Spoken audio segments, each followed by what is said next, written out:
Here you go. Thank you again. Yeah. Perfect. All right. I'm gonna sit comfortably because the past couple of these I've tried to be all like very like professional. Yeah. It's just not my thing. I see people like with like spatulas and stuff. And to me, that's a cool way to do it. Yeah. And I always want to be like a professional person, but no, I'm such a park sit. Yeah. It's just I feel like this is more my speed. Yeah. Not like a podcast table where I'm like, so Tay, you're the icon of Rochester, community activist. How are you? Yeah, no, just relax into it for sure. Yeah, and plus this was a good spot too. I like Highland a lot, but there was a lot of really cute dogs. I will warn you though, I have a super bad time. I've noticed being in public places. Yeah. Like, I'm always looking around. Oh. Like, you are definitely my main focus for this, and I'm going to do my best to make eye contact. You're fine. But there's so many people around that my brain is like, dog, people, happiness, couples. Totally Did they get out of work today? Did they not work what today? did they do today? Yeah. What's happening in their world? Yeah. I'm the same way. I love people watching. Me too, but that's like a huge kick behind this was like, people are people. You know what I mean? Yeah. And I feel like it's cool to see what people have going on, you know? Even like the couple years I've known you, like, the growth is cool. Yeah. And I always tell people, like, the main thing with photography I like is, like, let's say today is the last time we spoke, right? And in like 5 years I see you in the airport. But like I follow up and keep tabs on you a little bit. It'd be cool just to like give you a hug and like dap you up and be like, hey, I'm proud of you. Yeah, have like, a conversation and things are different. Yeah. I definitely got that. I had a photo shoot with one of my friends and they met me in 2021 and then we hadn't reconnected for like 3 years, like working together, kept up with each other. Yeah. Then they came back, we did another shoot and they're like, you seem so much more like mature, like into yourself. just more into yourself, like more confident. He's like, it translates on camera well, and I'm like, wow, that's something that you just like wouldn't really notice, because I think about that first interaction and then the interaction, like I was in my junior year of college, like the second time meeting, but I mean I went back to school, so it was like I want to say I was probably 20, it was last year I was 24 and they met me at 21. Yeah. And so I'm like, two completely different. Yeah, for sure. But like it's so cool to see like the translation between like, especially when you're talking like, and this isn't like any shade on anybody because I'm definitely someone that's been like, I'm gonna do this and then I don't do it. Yeah. But to hear people's like goals and plans and then like it comes to life. Start coming to fruition. Yeah. Yeah, I feel like I gotta be better about noticing when that happens, like in the moment. Yeah. 'Cause I can't, I'm like, sometimes it's hard, you have to look back and be like, wow, 3 years, like this is something you did want to do and like you're doing it right now. But you should be proud of yourself. You've always been someone that like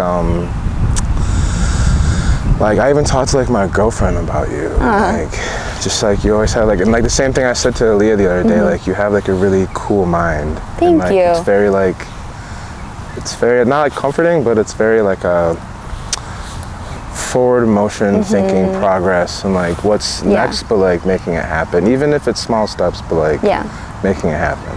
Thank you. If that, like, I wish there was a way to like articulate that. No, I feel like you articulated it well. It really hits the point I'm trying to make, but you know what I mean? I feel like I get it. I think you're probably sensing some like, or maybe not, but some like resistance to it, because I think it's hard when I'm in like such a transitional stage right now. I feel like I hear people say that to me about how I feel like it's hard with your perception and how you see yourself internally, because I feel like I do get a lot of feedback where people are like, oh, you're like so positive and always so like focused and like motivated and it's inspirational, and I'm like, oh, thank you. But it's just weird because in my brain I'm like, those are the things that I'm always trying to be, and I just feel like you're constantly chasing it, so you never really get to sit and be present.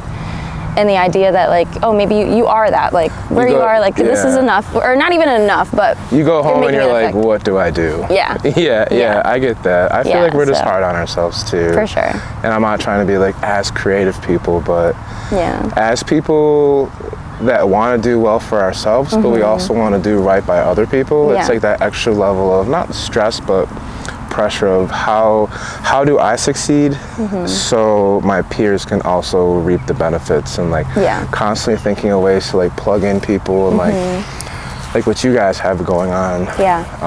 That's like a really good way to show that you can find people you believe in and you can find ways to plug them in for success, not just like bring them along for the ride, but they can also grow their personal skills.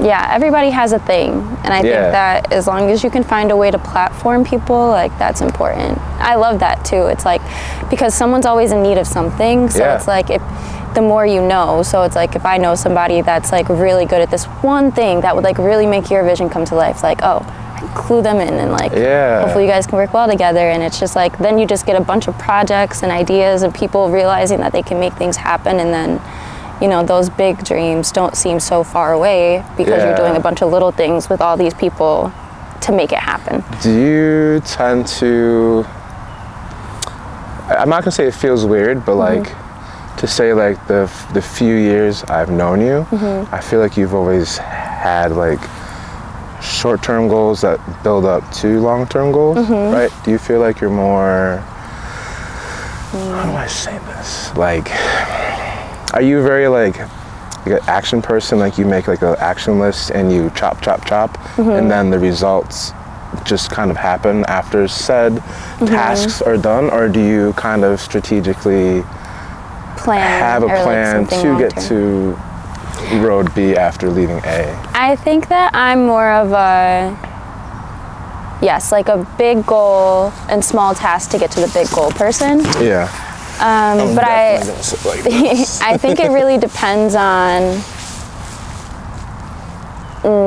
maybe like how realistic the goal seems to me. Yeah. I feel like there are some things where I can only, like, if the dreams are so big or like the idea is so big, I have to start at the end part of it to kind of like rework my way back. But and maybe I do that with most things. Like, it's like, this is where I want to get, this is what I want it to look like, and then I go back, once I have that idea, I go back and break down, okay, now how do I get there?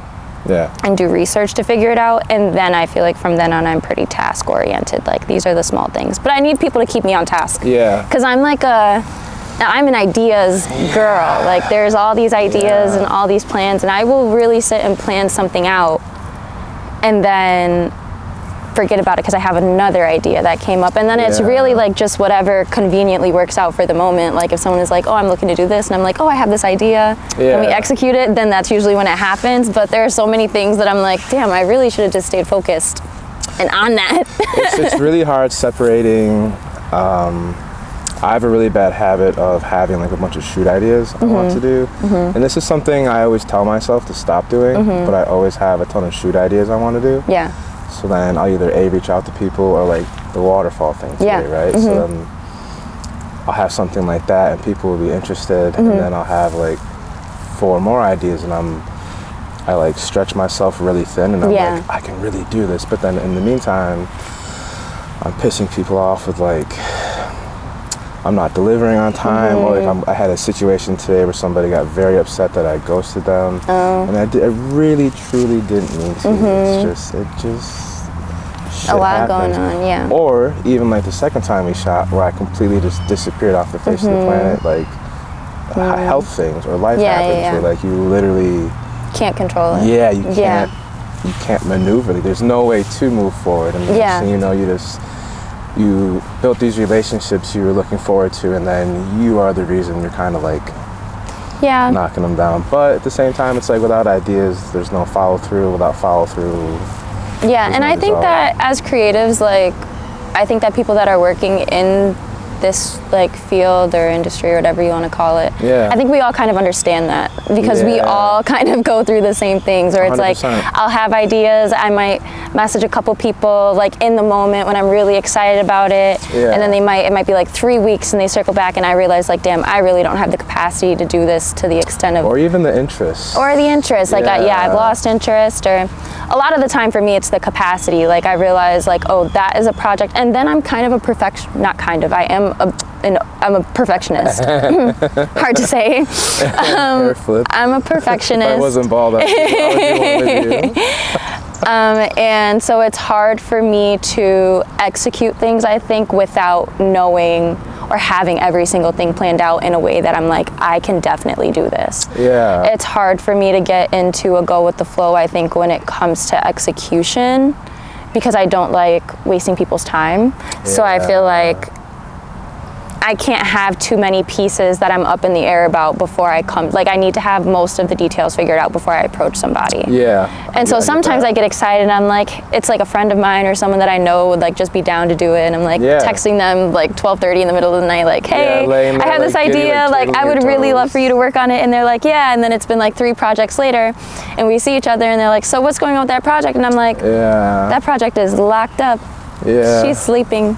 But like you said, that I don't want to say we, but people, they understand. Yeah, they also have their same thing going on too. Where like, there's a lot, I don't want to like speak for you, but I'm very sure there's been times somebody has like bailed on a situation or bailed on an idea, and they're just like this heartfelt apology, and you're just like, thank you. Yeah, you're like, no, actually, this is exactly what I needed. It's like when you make plans. I needed the day. I needed it. Yeah, I love that, actually. Yeah, there's definitely been days I've like booked like back-to-back shoots, or like when I go out of town, I try to like, I try to make it like worth my while, and then I get super tired, and then people will cancel. I'm like, I really don't care. Yeah. Like, I care a little bit, because I'm like, damn, that would have been cool, but like, I really don't care. Yeah, like, I'm good. I'll take a nap in the car. Yes.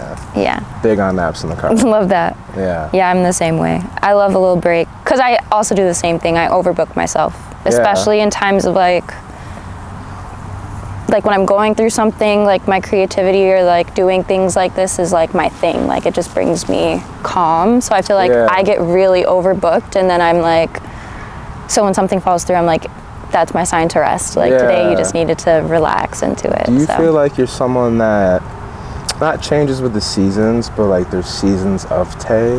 Does that make sense? Like, there's different eras of you where, as far as like where your creativity is centered and really focused on? Yeah, I feel like, I think like actually in terms of seasons, I do have like a busy season, and it's never really intentional. I feel like I'm in hibernation through like, I feel like I pop back out around November, December, but like I feel like I'm usually in hibernation from like September to November. Yeah. Like, those are really slow months for me. And I feel like it's usually because like, I don't know, maybe like April through August, I'm like busy. Yeah. And so, and I like it that way. I feel like the sun's out, so I'm really motivated. People are in good spirits. There's lots to see. I have so much more time when the summer is out. I mean, we all have more time because the sun's out for longer, so I'm like, it's beautiful. There's more to do, but then like as soon as it starts to get a little cold and the sun is setting early, after 5 o'clock, it's really kind of like, good luck if you see me. I don't want to sound pessimistic. Yeah. Good luck if you see Tay after 5 in the winter. Yeah, I 100% agree.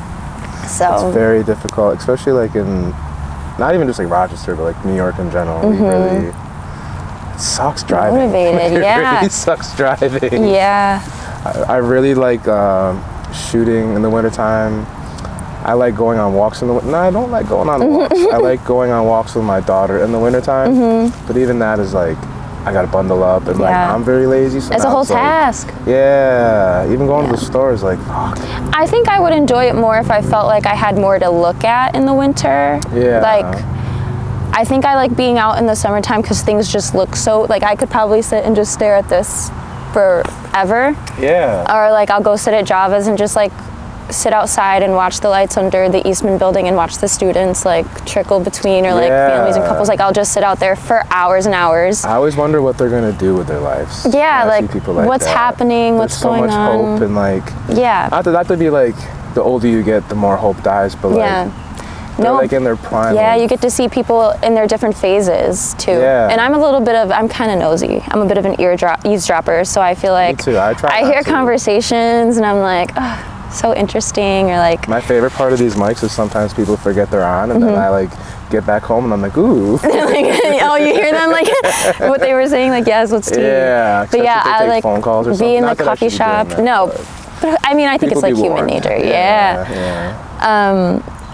I've heard so many stories about people in their lives, and it's crazy because you might look at people around you and think like, I feel like sometimes when you get to hear their conversations, or you get to see into like what they have going on, you realize like your perception could be so wrong. Yeah. And I'm one of those people, I fall victim to comparison a lot. Yeah, me too. And so sometimes like there are assumptions that I have about people where I'm like looking up to them or like maybe putting them on a pedestal, just like the idea of them and like what their life must be like. Like, for example, if someone pulls up in like a really nice car outside of the coffee shop and they're like dripped out in designer, I'm like, damn, they must get money. Like, they must have it made. And then, then like you might catch a conversation and they're like going through, not that this is like an upper, but they might be going through something really tough, or like maybe it's just like, but they're like in this coffee shop, I'm sitting here and I have the luxury of just chilling, like I don't have anywhere to be, but maybe they're just like on the go. You're not happy that someone that's doing better, not doing better, but somebody that has material items that you want is going through a rough time, but it's a humbling experience. Yeah, because you're just like, oh wow, like it's a reality check. Like all that stuff doesn't really, like we're still all just people at our core figuring it out. Yeah, but I've heard some crazy things at Java's. I mean, there's a lot of, life happens. Even like, you hear about divorce and stuff like that, and it's like such a, like, I don't want to say it's such a small topic, but I think it's just something that we've all become accustomed to hearing about. Like normalized, And like co-parenting too, you know what I mean? I had a lot of friends that had kids young, and co-parenting was just like, that was like the way.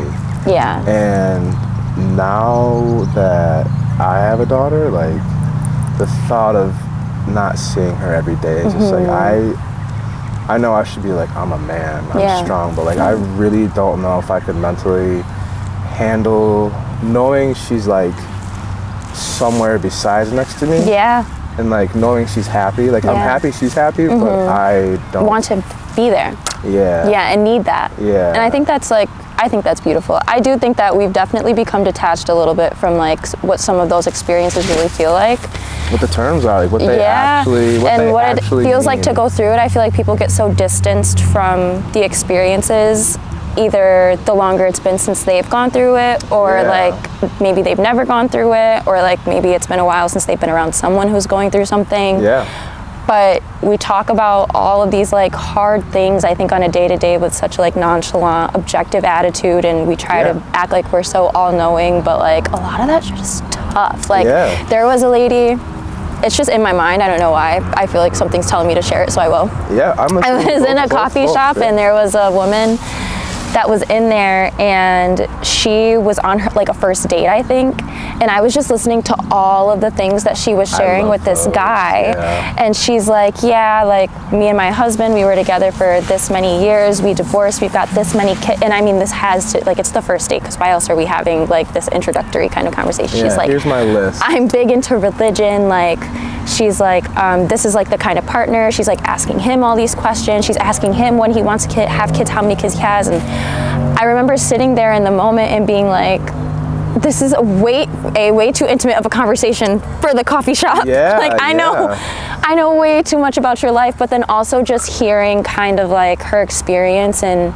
she was being very vulnerable about like how broken she was and how hard that divorce was and how strongly she desired a partner. And I remember just thinking to myself like, wow, like these experiences, like to be, she's obviously a little bit older, and it's like, to be her right now must be like how brave she is, for one, but then also must be a really crazy experience to have all of that history and like all of that identity just kind of be like uprooted from what you know, and to have to start over again, or to like be willing to start over again, like that is rough. But also like have to, brave girl. You literally have to like start over. Like you, like, I don't know, like we've all had first dates, but like I don't know if like, you know, you and Cozy had like a first date, but like I was lucky enough to like kind of just have a situation that grew into a relationship. So I think it kind of took the stress out of like, I have to get ready, I have to sit down, I have to tell you my favorite color. But like the thought of a first date again like terrifies me. A, I'm not good with, never been good with girls.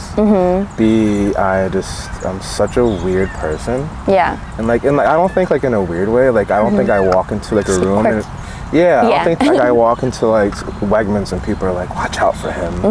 But like you know? No, yeah, I get it. My things. I feel like I hear people talk about first dates all the time, and I'm like, that sounds crazy. I think getting to know people, just like, I've always been, okay, not always. I was extroverted, I think, when I was younger, and then I got older, and I think life happened a little bit, and I got a little shyer, a little more timid, and I think that meeting people in general became very intimidating to me, like new people. This stuff is scary to me. Even though I met you, like, even though we've been together like 2 or 3 times, like, when you were like, I'm walking up instead of driving. Yeah, you're I was like, is she coming from this way? Is she coming from that way? No, yeah, I definitely, but for me, like for a while, it was like to the point where I would like really just avoid meeting people outside of group settings, like period. Yeah. Like if we're not really gonna hang out like with people that we all know and like a super social element, because I feel like that's much easier than like a one-on-one, like let's hang out. I remember I had a friend, not even a friend, but a girl, she was like new to town and we'd been acquainted through like social media. She was part of the creative community and she was like, let's meet at Java's. And I was like, okay, like I'm always going to Java's, no biggie. Yeah, no biggie. And so like the day came and I was like, hey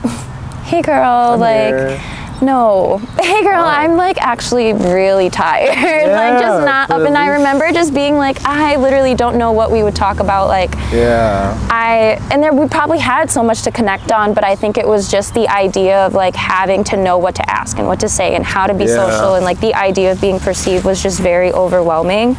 And that's just with friendships, so I can only imagine like in terms of like really intentionally going on a first date and like, especially I think like, okay, going on a first date when you're young and like you don't really have maybe the set idea of like wanting to build future with someone. It's like I'm just going on a first date to meet somebody. You're not more open to meeting the wrong people, but there's less pressure.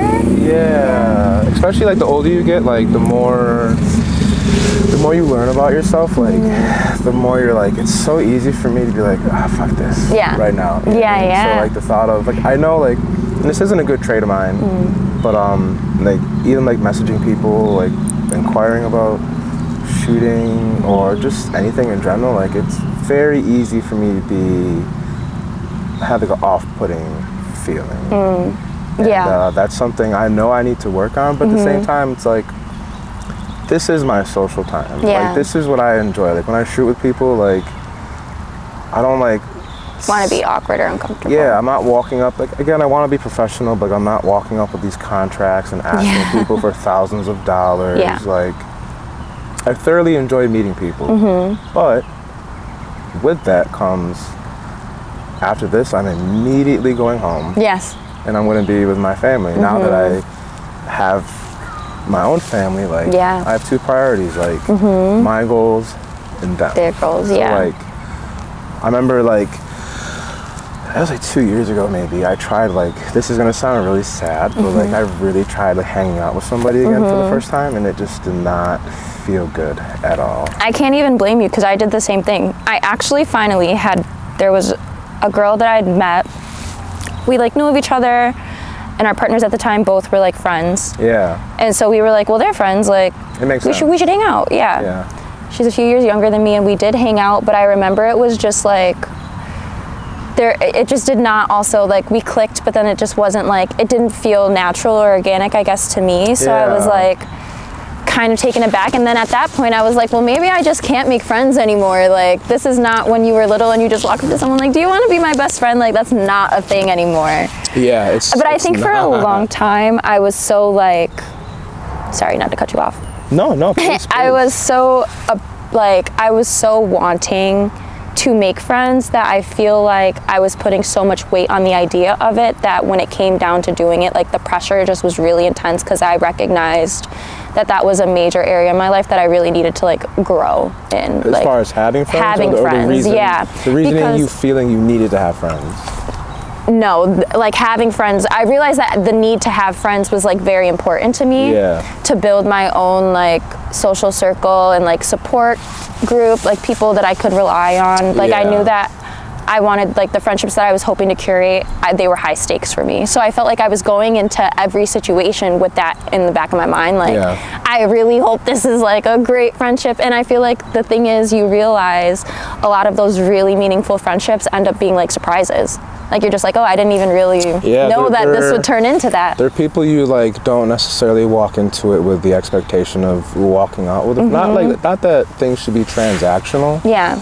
But if you walk into like a situation like, hey bestie, like it normally ends up really not bad, but not being bestie. The opposite of bestie. Yes.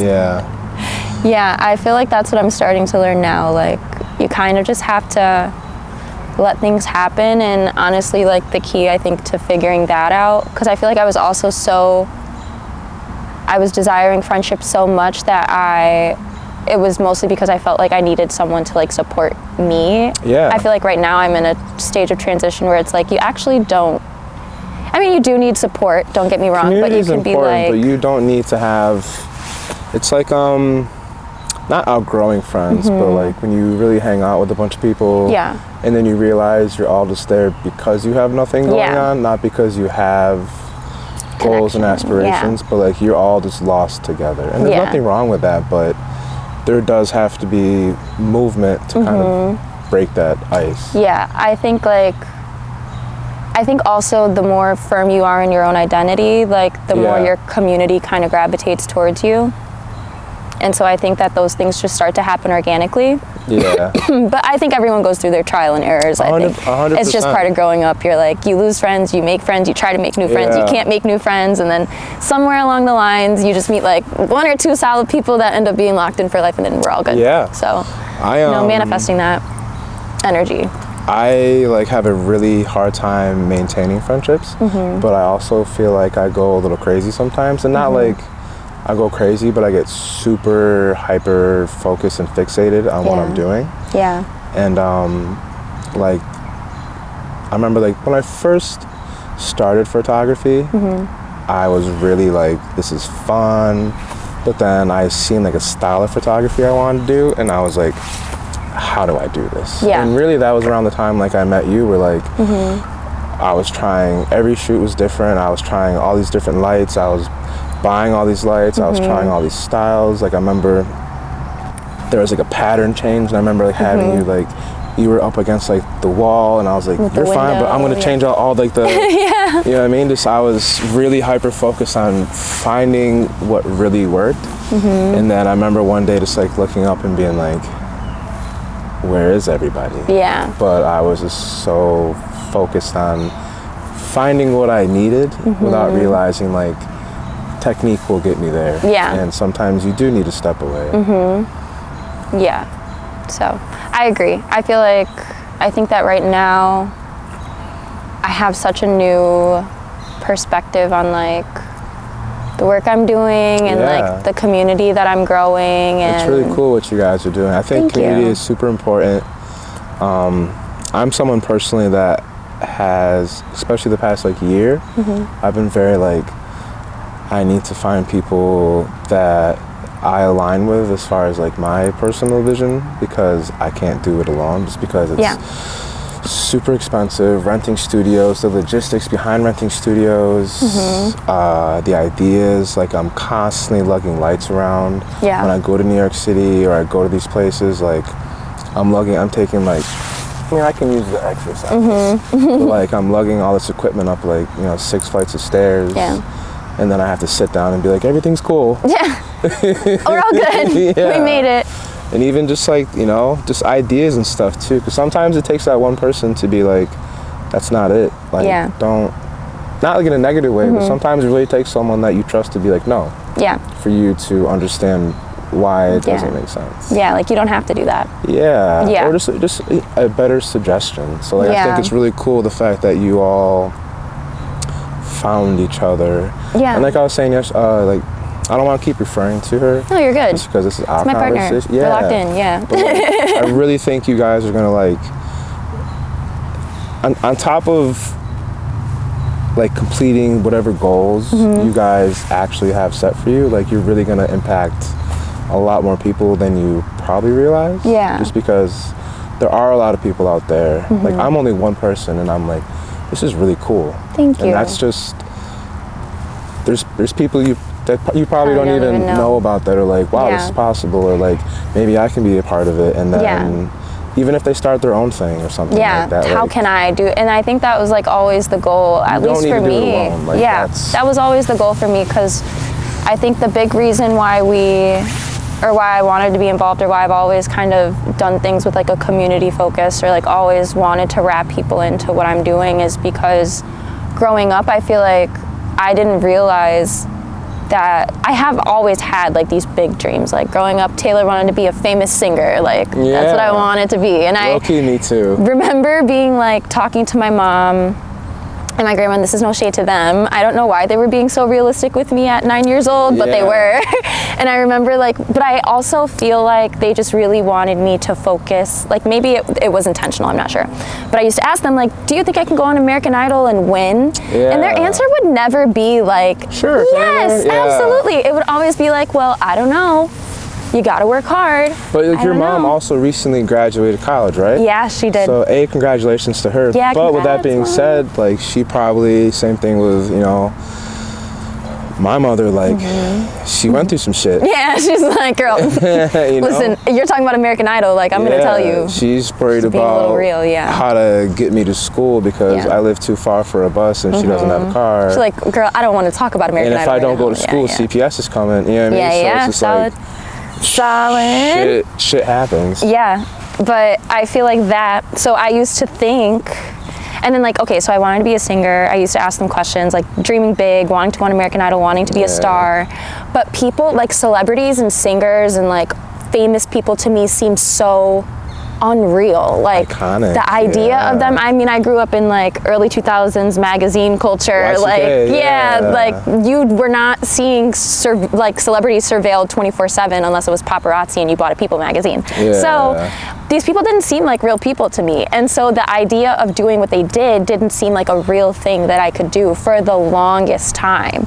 And I feel like because of that being so, like, because of that idea being so internalized, like, I don't think I ever really believed that I could do something like become a famous singer for a really long time. I think even now, I still have imposter syndrome with some things that I do.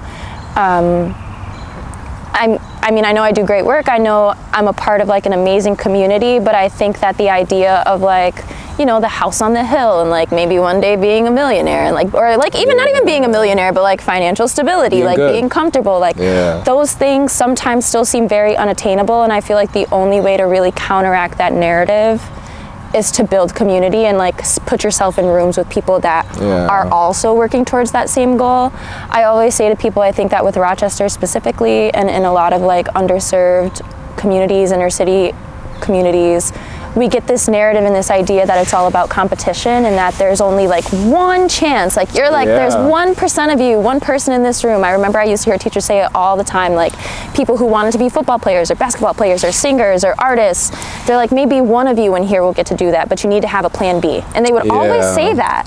And I remember like for the longest time being like, I don't need a plan B. I don't want a plan B. But eventually you recognize like, maybe I do need a plan B.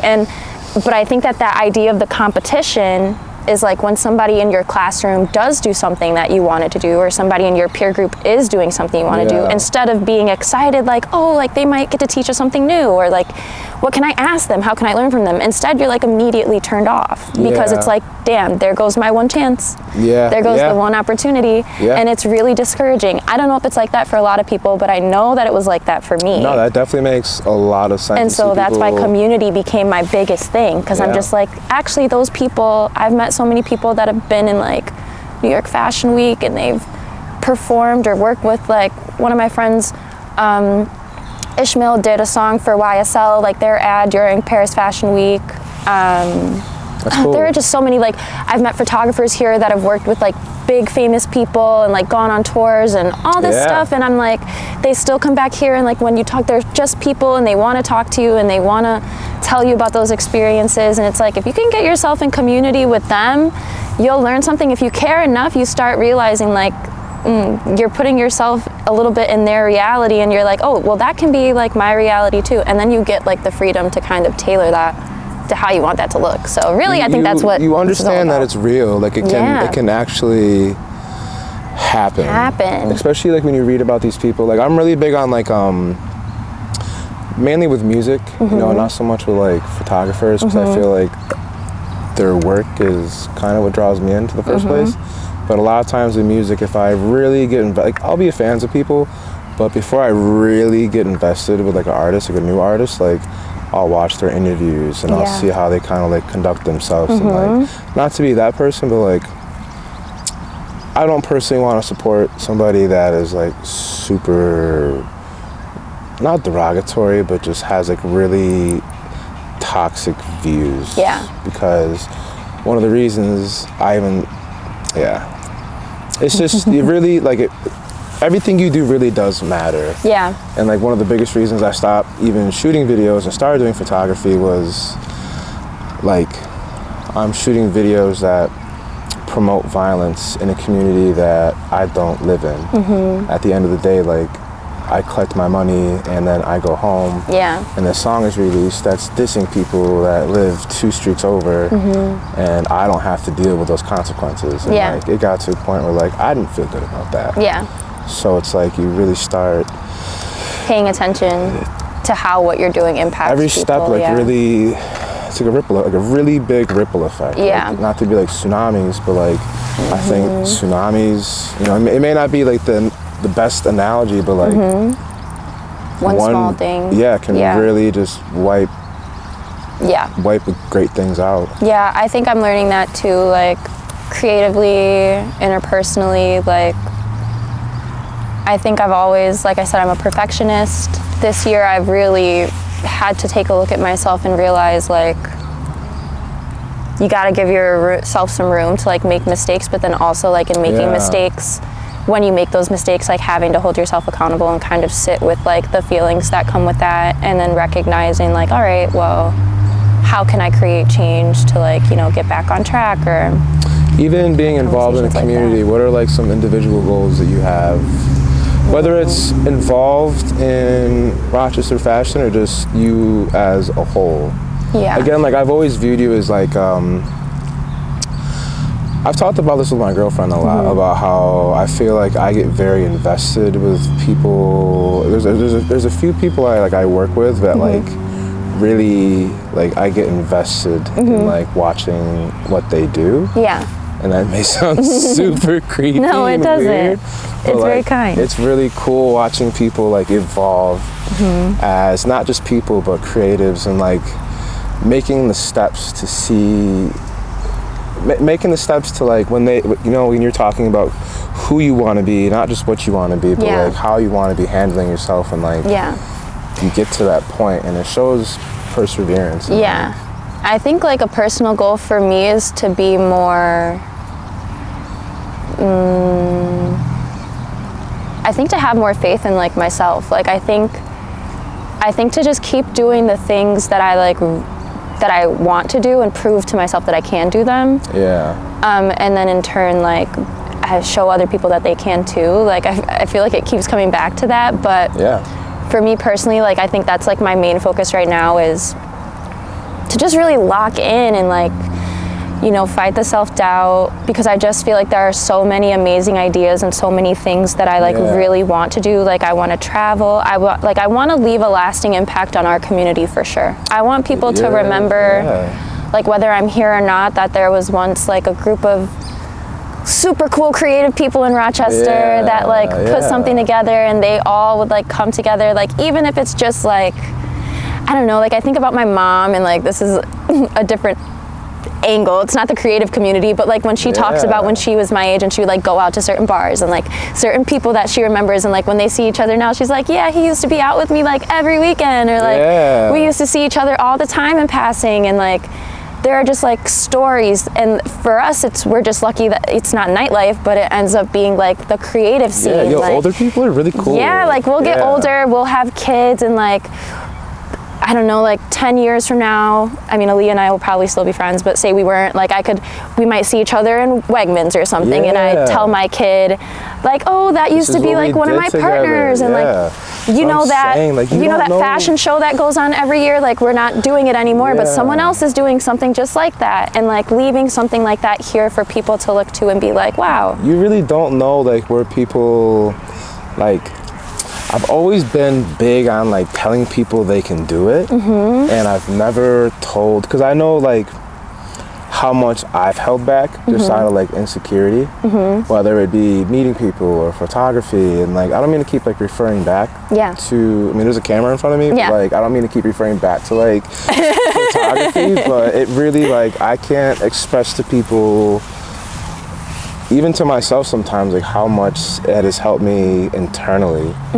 And it's like that kid over there, like that guy running, like the guy walking his dog, like I know they're all like really simple things, even like that mom, like, you know what I mean, like you really don't know like where people are going to be, and like especially when I see like small children like that, not to be like creeping from afar through the trees, but like, or like how there's 2 of them now, I didn't see that, like you don't know what their bond is going to be like in 10-15 years. Hopefully they're super healthy and live a really long life, but like how do you know they're not going to be like the next, I don't know, just big deal, next big thing. Like there's no reason to ever down somebody for their ideas. And like you'd be surprised what you can learn from people, and also what you learn from people that you maybe at first underestimated. Like I think that how many times I like walked away from a shoot, not to cut you off, and just like thoroughly like been like, what the fuck?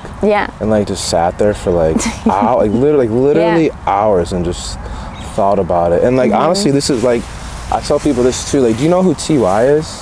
So I was doing a video shoot one night, and I've actually, this is completely irrelevant, but I went to New York City like 2 weeks ago, and he ended up being there, and he had an Airbnb, and we ended up just like hanging out on the street till like 3-4 in the morning, and then he got too tired to drive to his Airbnb. So we just slept, like I parked in, like pretty much how the cars are parked, like I parked in front of him and he parked behind me, so we could like watch each other, and we just like fell asleep and woke up. I loved yes, that's perfect, that's beautiful. But that's what it's about. I had a video shoot, and one day he was like, why don't you take photos? And it was for money. He's just like, you could add it to your packages, you could charge more money. And I was like, I guess I didn't know my camera could do this. And so now I just ran with it. And like, he may not view that conversation this way, but like that really changed the trajectory of my life. Small things do. Small things really do. And that was the first night I met him too. Like even with, I don't know, being positioned in RFR, like all it took was Rudy mentioning me to Aaliyah, because she had the idea, like she knew she wanted to start this, and she's like telling him like we need to build a team, and Rudy's like, Tay's been talking about something like this for a long time, like rope her in. And not only are we meeting each other and connecting on like a business, like a professional level, but like I feel like in our friendship alone, like I feel like we're just learning so much, well I'm learning so much navigating our friendship, and I'm like, being in RFR, like that, like this definitely is like a full 3, like it's another, I'm definitely turning a stone in my life right now, and I can feel it, and he's really cool. It's just been the catalyst for, like, I don't know, the last business wise, being part of this and like meeting more people and like getting remotivated and continuing to be in these spaces is definitely like, I know long term gonna be like, I'm gonna look back and be like, it was that exact moment that like landed me here one day. I'm just really excited to figure out what that's gonna look like end goal, but like for now, I'm like, I think it's gonna look really cool. Like, I really hope so. Not to be like fangirling over this stuff, but as someone who like it's just really, really cool to see people like forming groups, and like it's not just, again, like it's not just people like, this is my friend, maybe they can do whatever, but like and then you have like that friend you bring along who's like doesn't really know what's going on, so they're just kind of like in the corner, just like, I'm not having a good time, but like from the people I do know, like personally that are involved, which isn't a lot, but it's a couple, a few of you guys, like everybody is very strong and passionate about what they do. Yeah. Like, not like in a crazy way, but like in a crazy sense. Like, sure, like sure that we're gonna be good. Let's do it. Yeah, like, way. We can do it. Yeah, like, it will happen. That's really like, I feel like it's very much needed right now. Because I feel like there's a lot of really cool creatives, and I feel like, I'm not saying people forget about us, because obviously like there's connections and stuff like that, but like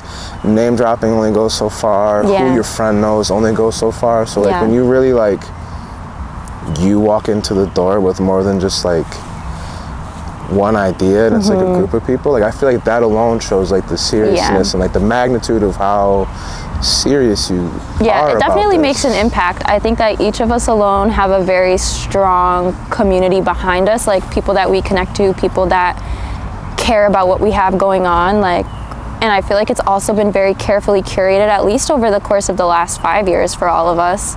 So it's like us being all together and kind of being able to unite in the space that we're in is like major game changer. It makes sense.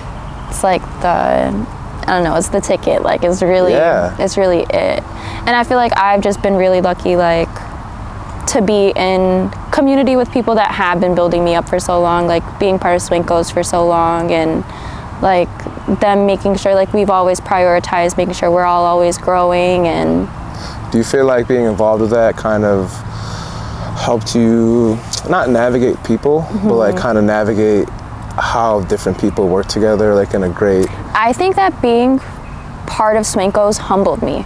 Really? I think that I really found that I had so much to learn from them when I first became a part of their group, and I'm just really grateful because, like, no matter what, like I said, I have so much more like go-getter energy. Like I feel like I definitely picked that up from them, like you got to do it. You have to be. Yeah, they are the foundation of like the faith. Like, like if there's anyone who believes in themselves crazy, like you're like all reasons not to, and you still are going hard for it. Like it's them, and I think that's always been really inspirational for me. Like a lot of the time, being friends with them was the first time that I was really able to sit back and be a student. I think because I think sometimes I come into situations or meet people, and I might have some preconceived notions or like biases that I'm unaware of, and then it's like you start to, but then you like let your guard down and you open up and you hear people's stories and you realize like, wow, these people have so much, like they have so much to offer. Like not being humble or being arrogant and not allowing yourself to learn from anybody that you get to sit down with is like a major disservice to yourself, because being friends with them in terms of like the influence and the creativity and like the way I've been able to learn, like a lot of the work that I've done has definitely been built on my own, but I owe it really to that friendship and to like our team for like keeping me going. Because I think like 2020 to 2023, I did not have a clue what I wanted to do. Like, really? I first came into the creative scene in Rochester singing, and I love singing, don't get me wrong. You gotta start posting more videos. And I was singing, I was writing, and everybody knew me as a singer and a writer, and I was starting to get like booked gigs, but I wasn't like super consistent. I was having a hard time finding a studio, and so like slowed down, and then I finally met them, and that's how they met me as a musician. And they were dancing at the time, and they're like, all right, well, let's like lock in and let's get it to like, let's see what we can do as a group. And then it turned into Clothes, and it turned into Clothes because Swinko Smoothie, I'm trying to say, he has a lot of names, Swinko Smoothie. I've only met him once, but that's he decided he wanted to try to do merch, so he started designing.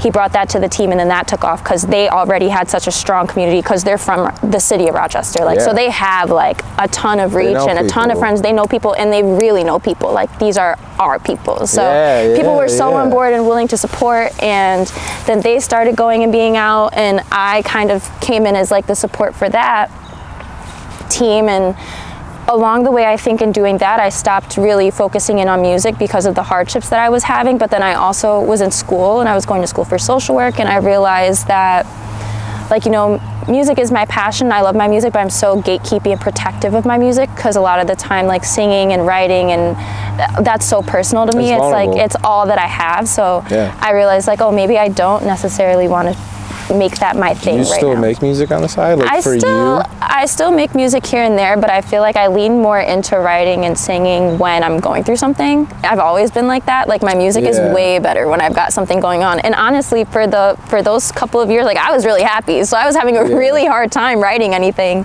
that I felt super connected to, because I'm like, I get it. I don't have much to complain about right now. I 100% get it. I don't even think, like, I'm not very open about this, and I don't think I started doing this a couple years ago. I don't even think like my girlfriend knows about this, but like I journal a lot, like a lot. Yeah, my songwriting if you look is on like my journaling. Computer, like. Yeah, you're like. No. There's a lot. But a lot of the time, like it's really, sometimes it's like that. I've been in like really compromising places, I think, like mentally and emotionally sometimes. And it's like, I remember when I went through like my first heartbreak, I was literally waking up first thing in the morning, opening my eyes, grabbing a journal, turning on a tight beat, and writing like 3 or 4 songs. At least you handled that the right way. I remember waking up. I was crashing out also. Yeah. I was crashing out also. It's like when you wake up and you have like the 2 seconds of like happiness, and then like they cross your mind, you're like, I almost had a good day today. I wasn't letting myself, that was the one thing, like I felt like music was really helping me to like, I'm not gonna have a shitty day today, like I'm gonna get up, I'm gonna write a song, I'm gonna sing a couple songs, I'm gonna post a few songs to Instagram, get my cute little validation from people telling me they like my songs, I'm gonna go about my day, but have even a like good day. Jokes like that about like the cute validation and stuff like that, like you still had a positive outlet that was healthy, even if it wasn't healthy, like wallowing in those feelings, but you had a positive way to express yourself. I am not trying to cut you off. No, you're fine. About perfectionism and like OCD stuff. No, but I feel totally like because it's you, and I really, not that I don't want to have these conversations with people, but since I feel like I really You're like, I need to say it. No, not even that, but like I really wanted this conversation with you. My mind can't get off the fact that I want to make sure this is recording. I know it is, but in my mind, like it was one of those things that just, I get it. Quickly like went through my head, and like I can't get it out of my head. I don't know if that's really unprofessional. No, it's totally fine. I'm probably not gonna cut this out. I actually did have OCD when I was younger, so I totally get it. Okay. That's good. I figured we were good, but like literally as we were speaking, I had like it just grazed my brain, and like that's all. Like I was like listening to you talk, and I wanted to be so focused. No, you're fine. But it was so hard for me to focus. I feel like that would also be me. Like watch me imagine, because imagine you did, and it wasn't, and you'd be like. I don't think you would be like. I don't think I would expect like a message from you like tomorrow being like, listen, I was thinking about it, you fucked up. But like, I definitely would be like, if we ran to each other at Wegmans, I probably would go the other way. I gotta go that direction. I would have my girlfriend go in, because I'd be like, Tay might be there. Yeah, no, that's so funny. Literally also same though, I do that all the time. Yeah. There's something I'm trying to like not have to deal with right away. I'm like, not gonna go there, gonna go the long way today. I'm really good at, it's not really good, but like, I've been practicing my avoidance. No, love which isn't healthy, but it is what it is. It's protective. Yeah. And we're giving ourselves grace for that. Yeah. And that's fine. I just have this bad habit of being like, I deserve this. This is my life. I deserve like mental clarity. Yeah. But then at the same time, if you're avoiding something like. You're like, then at some point you gotta be accountable. Yeah, no, story of my life actually. Yeah. Especially lately. But in terms of like my friends and being sure of myself, I think they've definitely had such an impact on that. Yeah. Such an impact on like the way I perceive the creative community. They've humbled me. They've helped me to see like how to be like actually relatable, get out of my head, like embrace different people's experiences, make sure I'm in check with my own experiences. So much credit. You seem like you have a very healthy balance between personal life with people, like intimate personal life details as far as like singing and like your personal goals, but also balancing like school. Yeah. And just being like present. Yeah. I think I'm glad it seems that way. Yeah. I mean, even if it doesn't, you know what I mean? Like there's always things people should give themselves grace for, and like I'm sure you've had, I don't know. I feel like there are times definitely where I'm doing better than, like, you know, ebbs and flows. Right now, not to like take a turn, I'm going through like such a transitional stage that I'm just like having a really hard time being, I think, graceful and kind to myself for like anything that I'm not doing that I feel like but it's also the perfectionist in me. Like I'm usually such a high caliber, like high operating, like making sure things are good kind of person that it's like right now. That's why you have a team and community now. Yeah, like, and I'm so grateful. Yeah, not slow down, but like reprioritize what for sure needs to happen now versus not like what can wait, but like I think it's more about like having to be real about the things that I've been avoiding, I think, in my life, and like really having to like build into me more. And like I'm so community oriented and so community focused that a lot of the time I think up until this point it has looked like, sometimes it has looked like masking, sometimes it has looked like, you know, just faking it till I make it. And it's like I am at a point now where I want to allow myself to be present, I think, more, and like be present and show up as Tay and give people a chance to get to know Tay when she's like when she's just being her, not trying to be like perfect. Yeah, but like you can still be like, I 100% understand like the masking aspect of it, but like that can still be a part of you without feeling like you only need like one hat. Yeah. Right? So like, not saying like this is how you should be, but like I wouldn't beat yourself up too much about like, especially community, like, you know, like not like as a joke, but like if I was to introduce you, I would be like, you know, Rochester icon, like, community, like you know, like maybe not like,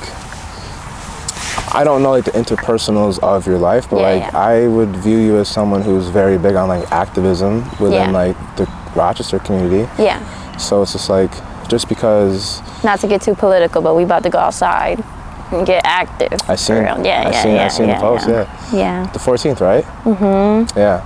You know, free Palestine.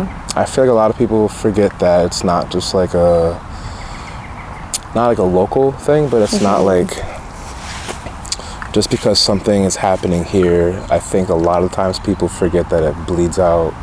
And then I feel like every time something happens in like one of the big cities, like protests and stuff, I'm always really confused and I don't see something going on here for it. And I do know that like my first, like, not first, but like I had a really intense experience with protests in 2020 where it was like I was at almost every protest, and I was like, it was like I was, if I wasn't at the protest, I was like doing something community centered that was like focused on that. Yeah.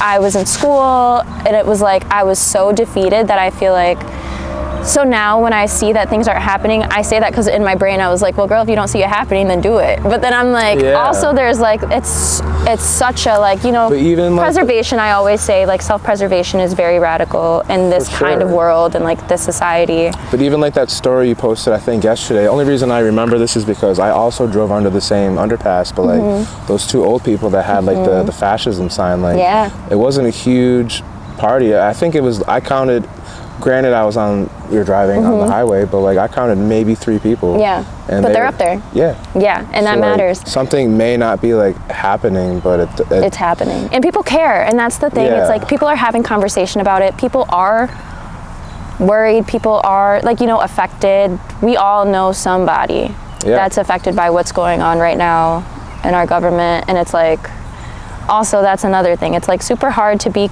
contained and be optimistic and be like, you know, goal oriented and driven when you like literally don't know if your country is going to be your country in 3 months. You're like, no clue what's going on. I'm not saying like it's a generational thing, but I feel like, you know, obviously people have different, I'm just going to scoot closer to this, because in my head I'm like, baby.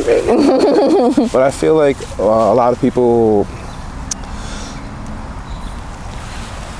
everyone makes the joke about like how our grandparents bought a house, you know, like with $30 and stuff like that. But like, I think seeing our parents struggle so much really kind of opened our eyes to struggle. Yeah. And now it wasn't something where we got like bitch slapped when we were like 30 and they were like, taxes. Well, it's just like, you know, I remember like the first time I really realized like poverty was a thing in my home was like maybe like 7th or 8th grade. Like I kind of always maybe knew. Yeah. But I remember that being the year I was like, oh, okay. Yeah. This is real. Yeah. Yeah. So now that like we're adults, you know, we're met with this like ridiculous force that we just need to like, things wouldn't be bad if we just worked harder, but the more you dig your head in the sand, and like it's possible to work harder while also being empathetic towards others, while also focusing on yourself. So like it's a lot going on, but you don't need to completely ignore your neighbors to make a change. And even if it isn't a huge change, like I can't fly out to LA today and be like, it's over. Me. You know what I mean? And like, I'm like, we need to get to Washington tonight. Yeah, no, for real. Like, I don't have the resources, or even like, you know, and not to be selfish, but like, my family. So it's just like, and then the mental toll, not like the mental toll, but like the mental gymnastics of being like, am I a bad person for focusing on my family versus other families, and you know, is that I think as long as you know you're contributing in some way, or you know where you stand, and like when it comes down to it, people know that it's like, how much is enough? Like, when do you how much is enough? When do you know you've contributed? What's the line between you can be like, I did my part? Is it selfish to say you did your part? Because it's like, I don't think there's ever a line. If you truly cared, would you ever feel like I did my part? Because you'd be like, I can't stop. I think that you have to realize, I feel like, because for me, I had that kind of conversation. No, you're okay. I had that conversation with myself during, like, when I was younger, and I started to feel really burnt out. But I realized that there is such a, like the truth is, as exhausting as the work can be, it's like, it's gonna be like, as long as it's a lifelong issue, it's gonna be a lifelong fight. And I think that for a lot of, like, I think there's a lot of privilege in being able to, like, sometimes, you know, turn the gears off. Like when it comes to certain, when it comes to certain social issues. And I think that for me, when I do feel that little bit of exhaustion, as much as I am, like, self-preservation is so key, because you cannot fight if you don't have, like, anything to give. Like, and I think that fighting looks different for a lot of different people. I think that it's just showing up in the best way that you know how, whatever that given moment looks like. As long as you know you're in alignment with what you believe is right, then I don't feel like you can really do wrong. But I think that, you know, it's never enough. And it's never going to be enough until it's not a thing anymore. You know what I mean? And it's kind of like, that just is the reality of it. Like, to be a and it will always be a thing. There's always going to be people that make it a thing. You know, I'm not like... I think that's what I've come to realize is like, with activism, I go so hard for activism, and a lot of the time, before I say anything, before I put myself out there, before I put myself at the forefront of anything, I'm always like, I ask a very simple question to myself, which is like, am I willing to die about it? And for me, that answer just is yes. Like, you know, it's like, you know, I have people to live for. I have family I care about. I have, you know, goals and dreams. But I think my bigger thing in the world is, like, grand scheme. Like, when I leave, I want to know that I did something that, like, impacted. And the duality of that is, you know, like, pre-child, I definitely was somebody who was like, you know, like, where are we going?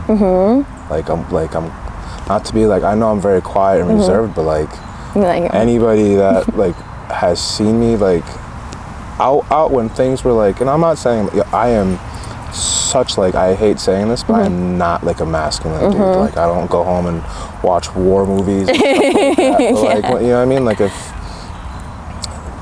situations were like, you know, I used to go out a lot, like to bars and stuff, and like drunk dudes just like I hate, we've had this conversation before, like, I really, really, really hate predatory behavior to like the point, like, that's like my thing. Like, I really like I can't express how much I hate it. So like, I'm willing to like fuck it.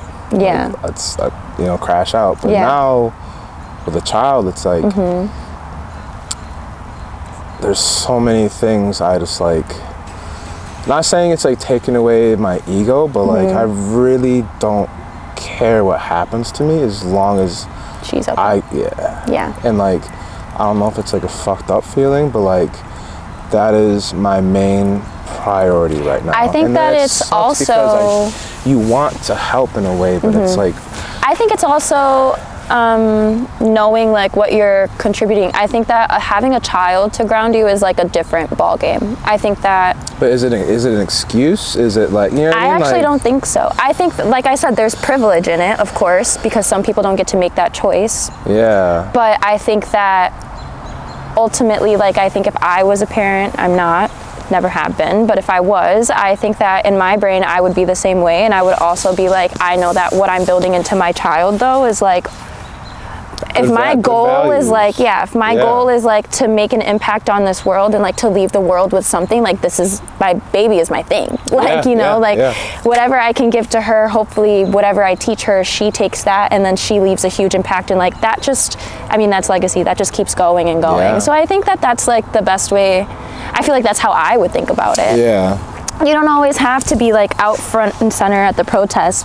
Right now, that's just like where I'm at. And like, you know what I mean? It's like, if I can be, I mean, I'm also a real person with a job and like. Yeah, and then again, that's like, it's one of those things where it's just like, how do you, I forgot, I set an alarm, sorry. That's okay. It's one of those things where it's just like, how do you separate the line of, like, not like morality, but what is, again, like, do you care enough if you are able to consciously say, this is as far as I can go? Yeah. And I don't think there's ever been an activist or someone that we look up to that probably hasn't ever had that conversation with themselves as well. Yeah. Like, I think that there are plenty of people that have to know when it's a time to take a step back. I know that, like, a lot of the Black women I look up to, like, that's a thing for us. Like, there's a quote, it's by Audre Lorde. I can't ever remember it off the top of my head, but I know that it's like... If you want to take a second to look this up, please do, because I'm just going to message my mom, who's not watching my daughter. No, you're good. Just to double check. I'm going to pull it.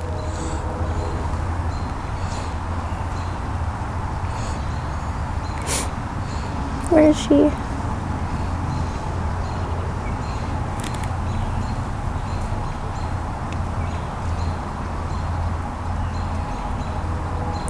Maybe it's in my archives.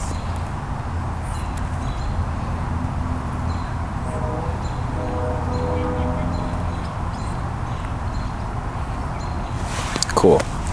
That worked out very well. I hope that when you edit this, I'm not rambling. I feel like that happens to me a lot. No, you're good. Honestly, I feel like this has been a very easy conversation. Even if you are rambling, like, it's not like you're just like talking about grilled cheeses. And like, I'd be okay with that. But like, it's a real conversation. Oh, and okay. That was, Oh, that's not the one. This is another one. It's Your Silence Will Not Protect You. So that's T, because that's the one that I was thinking about, but it's not the one. Yeah. There's one that I remember I was having a thought about what luxury looks like in the Black community, and I was focusing on like creating access to luxury, because a lot of the time luxurious spaces look like predominantly white spaces, and then there's not a lot of room to accommodate the things that like we would need. And so I was doing some research and I came across this quote by Audre Lorde talking about that and saying, like, you know, self-preservation is an is activism, like, because if you don't have much to give, I wish I knew what the quote was directly. Aaliyah knew it off the top of her head. If she was here, I would ask her. But she talked some game the other day. Yeah, I've never really like had like I shot with her before, but I've never really chatted. Yeah, I just never like sat down and spoke to her, and she really like, she's about her shit. She is. She knows what she's talking about. Yeah. But that quote really rings true to me in like so many different ways, and I feel like it's just a reminder to, like, you know, be gentle with yourself. I feel like that's the theme of everything right now. Even people that are out front and center, people that are hurting, people that are, you know, out there making mistakes, people that are trying to be creatives, people that are trying to like just get to tomorrow.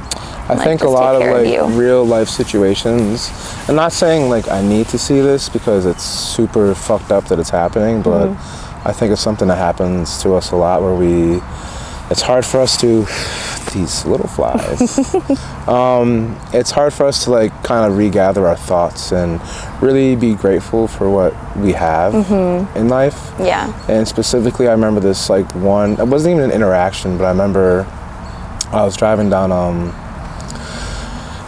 I took a shortcut down big fan of going to Tapas. So, love Tapas. Yeah, it's delicious. And I'm like, either way. So I took a shortcut down Clinton to get to my house, and there was a mom that was walking down the sidewalk, and she was in front of she was in front of her kid. She was pushing a shopping cart, and I remember just like seeing her like crying. And I remember that just being like, I'm in a car driving to my home to see my daughter.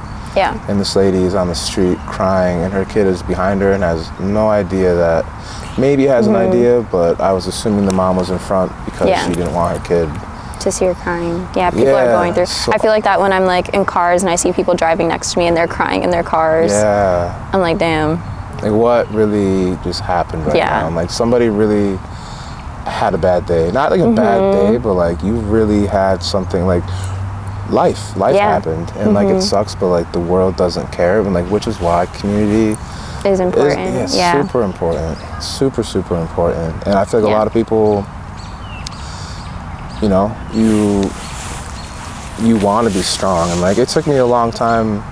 A lot of my family is like military, these like tough guys that are like drinking and all this stuff, but like I'm not that guy. Yeah. And it took me a long time to really be comfortable with the fact that like I am very emotional. I am very nostalgic. Not like in a poetic way, but you know, like I do care about other people. Like it hurts to see people hurt. Yeah. Obviously there's days I'm just like I have bad days like anybody else where like I'm like, I'm chill. Fuck it. You know what I mean? But it's not something I can just like watch somebody going through turmoil and just like go on about my day and be like, sucks to be them, because that, how do I know that isn't going to be me in 15 years? Like, not to like say I don't believe in myself, but like realistically, like I don't know what my life is going to turn out to happens. be. Life happens for sure. It's really sad, and there's a lot of people out there that truly like they don't have help, and I wouldn't be able to be, not saying I'm like successful, but I wouldn't be able to be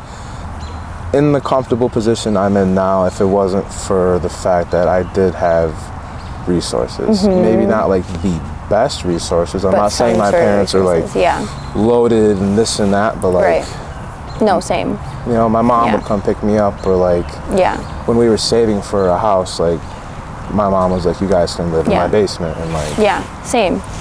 You definitely have to acknowledge where for sure. Gratitude is a big deal.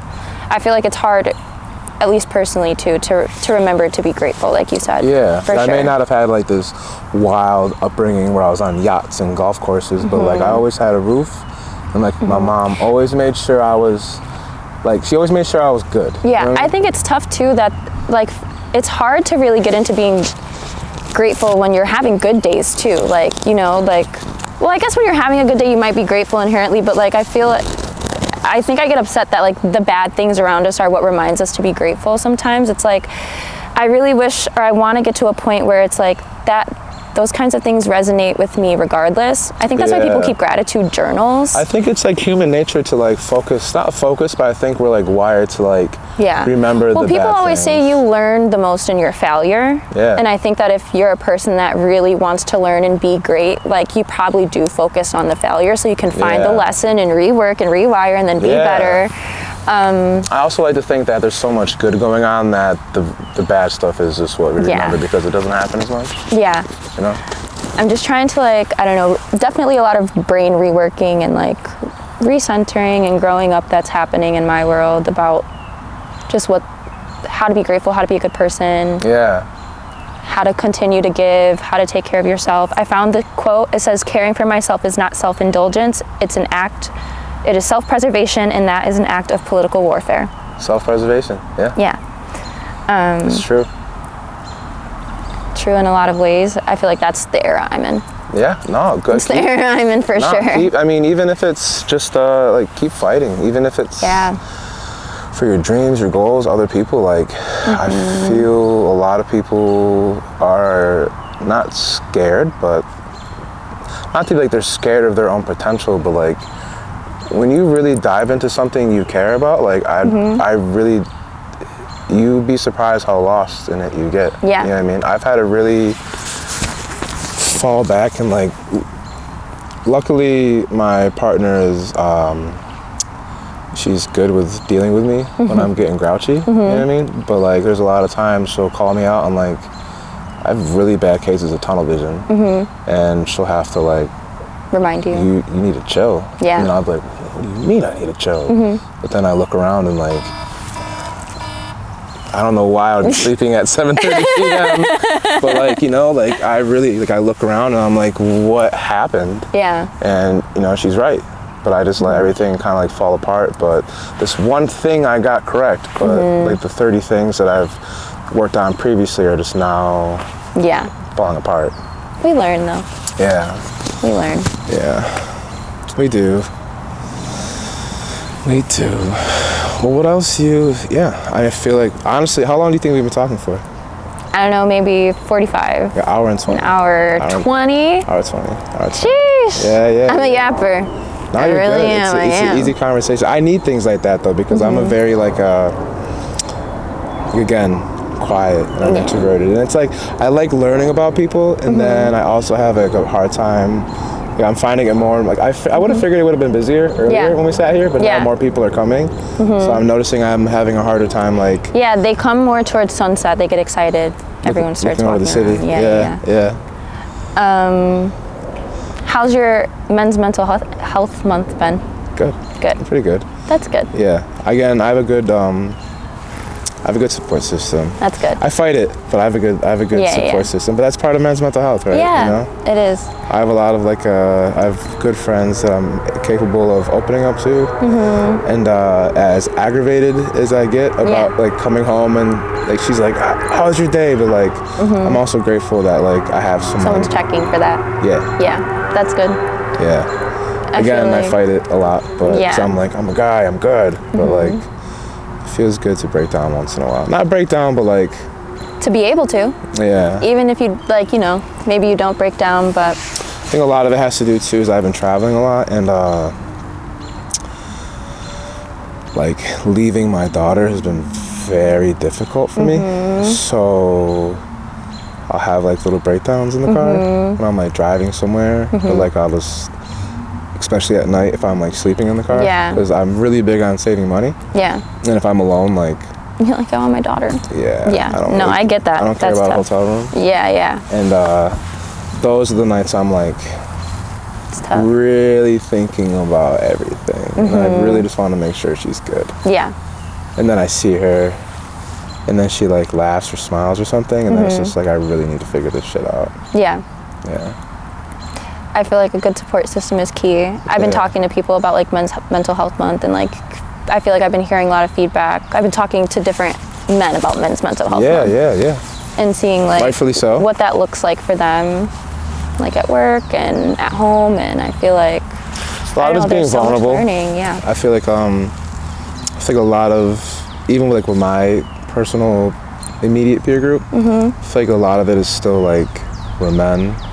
We truck through and we deal with it, and like even like the memes and stuff like that where it's just like how girls heal, and it's just like a group of like a room full of women like how girls heal, and it's just like makeup everywhere. Like yeah, but then it's like how men heal, and it's just like crying in the bathroom with a beer. Like, you know what I mean? It's just like it's funny. Yeah. But like it's also like you're like, no, that's real though. Like like that is our private moment. Replace the beer with like maybe like a Sprite. Not that it's any healthier, but it's definitely there. So I mean it's cool too, and like I will say like it's cool having, not to keep referring back to my daughter, but like it's really cool to like, I grew up very like, yo, you don't cry, you don't hurt, you like, you know, so it's cool to like, what is wrong? Yeah. Are you okay? Yeah. Use your words. Like really big on like not it's yelling. It's probably really reaffirming for yourself too, because then it's like I'm teaching my daughter this, but like when I'm having moments like that, like,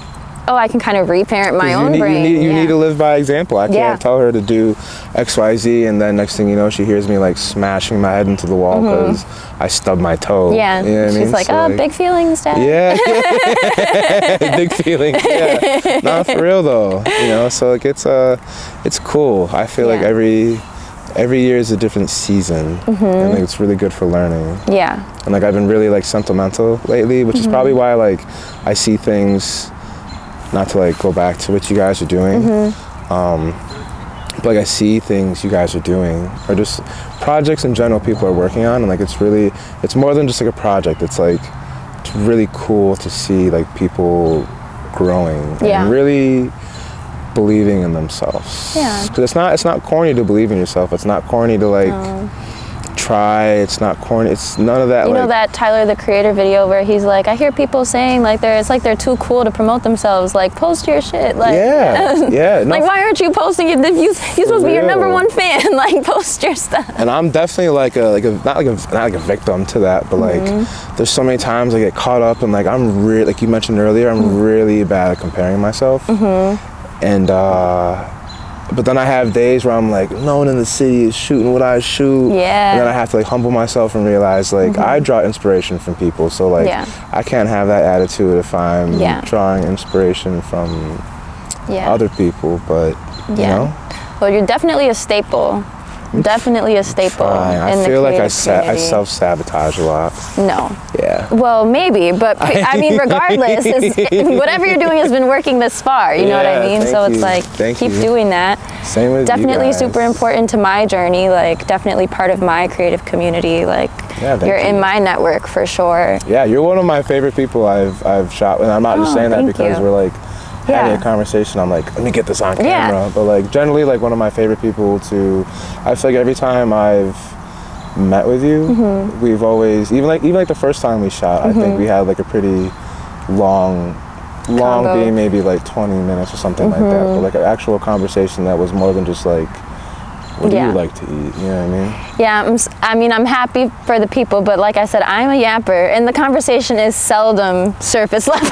That's good though. That's good though. The surface it's level always something deep. Cool, but like, I see a meme where it's like somebody asking me like, "How's your day?" and like it's like a full like novel length. But I really, and you know what it is I feel like I'm that way because I feel like you never know. I think I just like naturally think about things at such a philosophical like scale that it's like every interaction I have with someone, like I feel like I'm trying to find a way to connect. And so I feel like even like the most mundane conversations end up being like the deeper ones. And I was just thinking about this earlier. Everyone always asks like, how are you? And like our default is always to say good. And I feel like a couple years ago must have watched like a TED Talk or something where they were talking about like honoring yourself, and I just decided to stop doing that.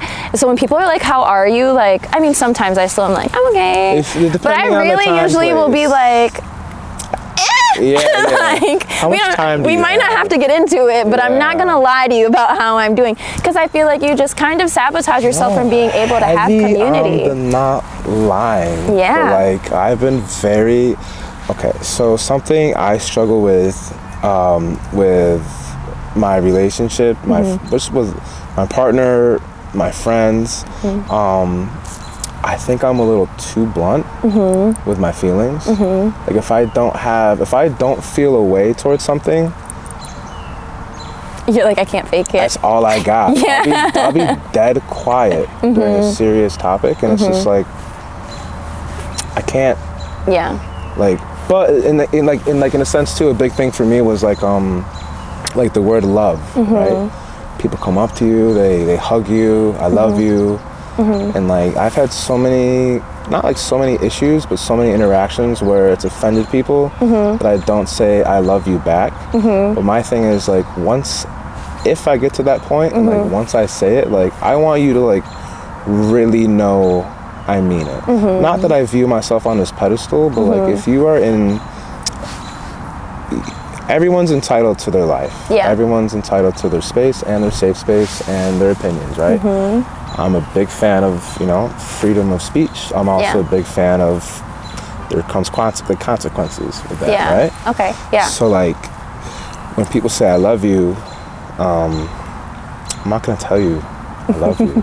And that was really like the start of my like don't lie about how you feel journey.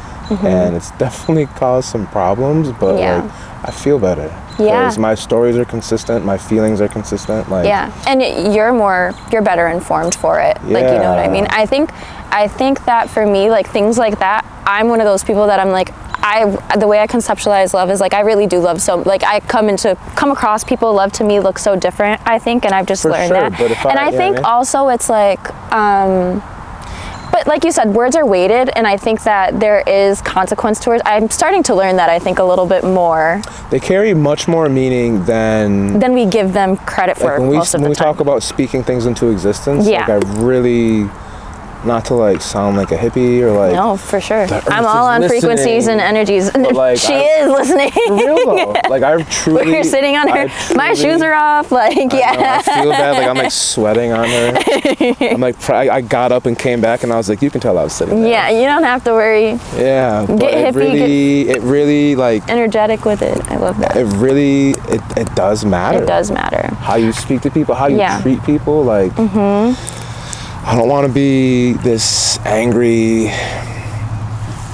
male, not to like talk about like gender identity and pronouns, but like I don't want to be like this angry dude who's just like, fuck you.